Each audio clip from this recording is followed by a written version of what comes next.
You know, most race shops in America today have one of these things, but I'm here to show you why this thing is now obsolete. I'm Rob Fisher with Circle Track. We're part of Source Interlink Media, one of the nation's largest automotive media companies.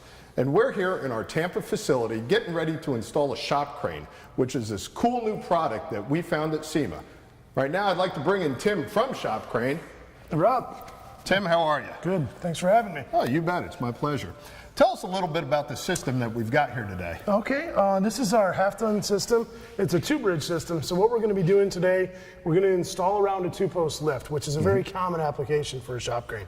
We're going to stagger it, so we'll have one bridge on the far side of the lift. That'd be for pulling your engines. On the back side for pulling boxes off trucks.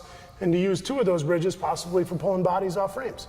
So this system is fairly easy to install, even that the do-it-yourselfer or the shop owner could do it themselves. Absolutely. You're going to have, you know, if you have a couple of ladders, some hand tools, most of the parts are easy enough for anybody to just pick right up and walk up a ladder.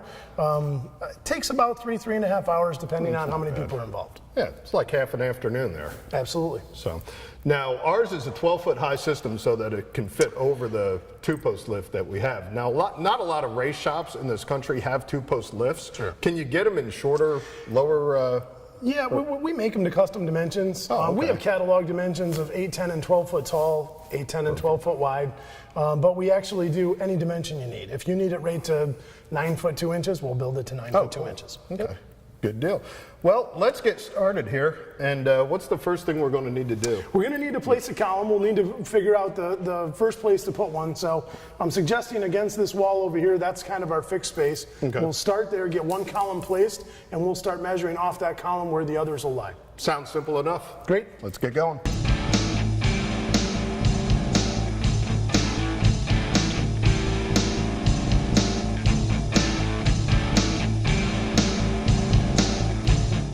We're going to drill a 3/4 inch, 4 inch deep hole into the floor.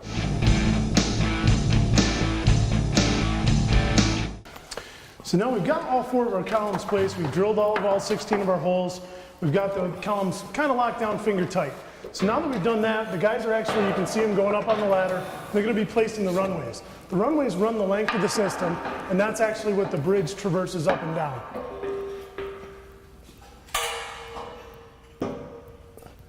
Pull the column to you, Rob. Yep. David, you in? Yep. Okay. So the guys actually now are just bolting the runways to the columns. So each connection has 4 holes, and there's a little notch where you have to get the columns facing each other, and that's where the runway truss comes into. What we're going to do is, after the guys get the runways up, we'll put both runways on each side. Then we'll begin to shim the columns. It's a little bit easier once you get the runways on to shim the columns. We can do it ahead of time, and we can try to shim them ahead of time. However, once the runways are on there, it's sort of the last step where we can just throw the bridge on and the installation's done.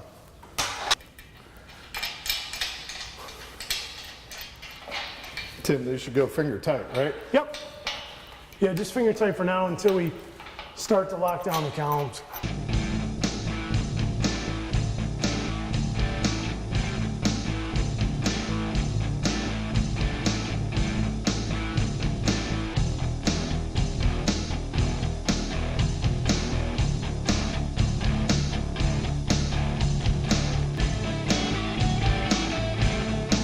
So what Rob's doing now is David put on one end and Rob's putting on the other our end truck. The end truck is actually the piece that holds the bridge. It's got 4 vertical wheels and 2 horizontal wheels to help keep it centered and roll back and forth. And it just slides right into the runway here, as you see. And then there's a stopper bolt that goes on the end of it here. So behind me in the background, you can see David tightening down the lag bolts that are in the concrete anchors. It's holding the whole system together.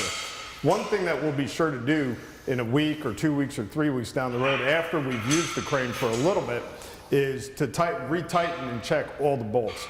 It's just like nutting down your race car. You want to make sure you check those bolts and those nuts and make sure everything's tight just for safety's sake. So this is our half-ton hoist that we supply with the system. We don't always supply it. People can supply their own hoist. You don't necessarily have to buy this from us. If you have something you can use. But this is our flat plate trolley that actually bolts right up to it. Comes with its hardware. This trolley actually runs inside the bridge and takes the hoist so it can traverse back and forth. So wheeled trolley, 4 wheels, 4 steel wheels, and it bolts right up to this hoist. So you're able to actually go back and forth. The bridge will obviously go back and forth down the runways to give you full coverage underneath the crane. Well, Tim, we've almost got our shop crane completely installed, but there's one last thing we need to do, and that's get that bridge into position. Tell us a little bit more about how that's going to work. Sure, absolutely. No, thanks for asking. Basically, the bridge is the mobile piece. So it's the piece that traverses back and forth. Right. It's got the trolley on it that holds the hoist to go up and down. So we have these 2 plates. As you can see, the plates, the only difference between these 2, they're tapped and threaded plates, is this one has a piece that actually gaps the track so it doesn't actually clamp. It holds the bridge, but it doesn't clamp it down. On the other side, it clamps down. Just in case we have any misalignment in the runways, that gives you the ability to have the end truck float in and out a little bit as the bridge goes up and down the runway. So it's kind of the biggest step. It's the heaviest part, one of the most difficult steps, but it's the end of the build. So it feels a little rewarding when it's done. Plus, we've got the luxury of having a forklift here that we understand that not everybody does. Our setup, we've already put the bridge and all we put the trolley and hoist on ahead of time. So because we have the forklift. Yeah, because we have the forklift and we can have that extra weight. The bridges are going to be in a 12-footer. It's going to be about 130 pounds. So it's manageable for 2 people to put one up by themselves on ladders. Right.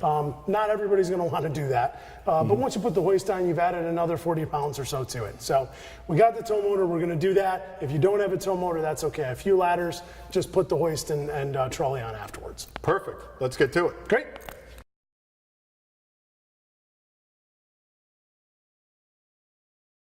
So Rob, this is our last step that we're going to go through with the shop crane. So it's an option. It's not necessarily something that everyone orders, but when you have the electric hoist, you have to have a way to keep the cable up off the ground so you're not dragging it around on the floor. Makes sense. This is what's called our tagline tight wire system. Basically replaces 2 of the bolts up top. Okay. The inside bolts on either end of the runway, on one side of the runway. We're going to pull those off, give you a little bit longer bolt. We'll put this tagline up. You actually tension it with this. Yep, and you'll tension it with this turnbuckle. Pull it up out of the way, and we'll use some S hooks to keep the wire up and clamp the wire up there, and should be good to go. That's kind of your final step once everything's tightened up and ready to go. So give everybody an idea of what a typical price range for something like this would be and where they can find out more information about it. Absolutely. Well, they can visit our website at www.shopcrane.com. Okay. So Shop Crane's going to get that website's going to give you just about everything. You can follow us on Facebook, follow us on Twitter as well at Shop Crane. As far as pricing goes, our smallest system's 8x8 system that's roughly 15 foot long, 8 foot tall, 8 foot wide, is around $2,800, $2,799. This system with just one bridge is $2,999, so $3,000. So very affordable piece of equipment. Very affordable, absolutely, yeah, for sure. When you add a second bridge, obviously there's additional cost. When you add hoist, we have nationwide flat rate freight as well. So for $250 to your door, you can get the freight, and we typically will do when we go to SEMA or PRI, any of the big shows, we'll do like a free freight program for a week or so afterwards, or a free hoist or something like that as a promotion. Oh, that's awesome. Sure. That's awesome. Now, you said that you could unload a lot of things out of pickup trucks with this system, but one of the other things you can do is also load stuff into that pickup system. So as you can see, the shop crane is particularly this dual bridge system really obsoletes the old engine hoist. So the only thing that we could think of to do with our old engine hoist is raise it up with the crane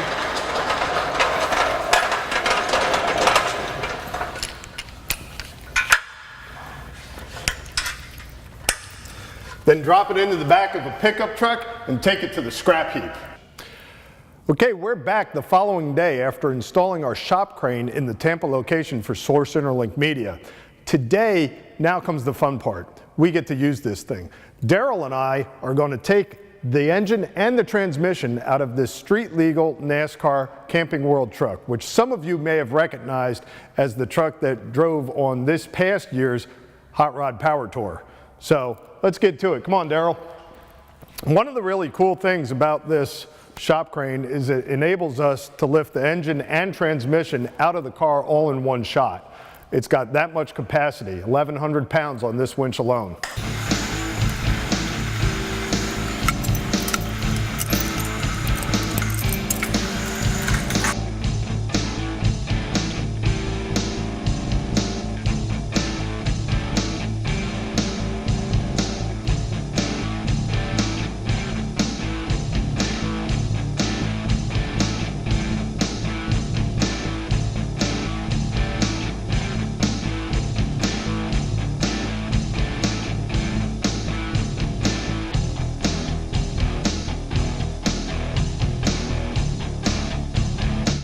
So in less than half an hour, we pulled the engine and transmission out of our race truck, separated the two. We've got the transmission on a stand behind me. We've got an engine on a stand right here in front of me, all thanks to the shop crane. It makes it better, safer, easier, and quicker.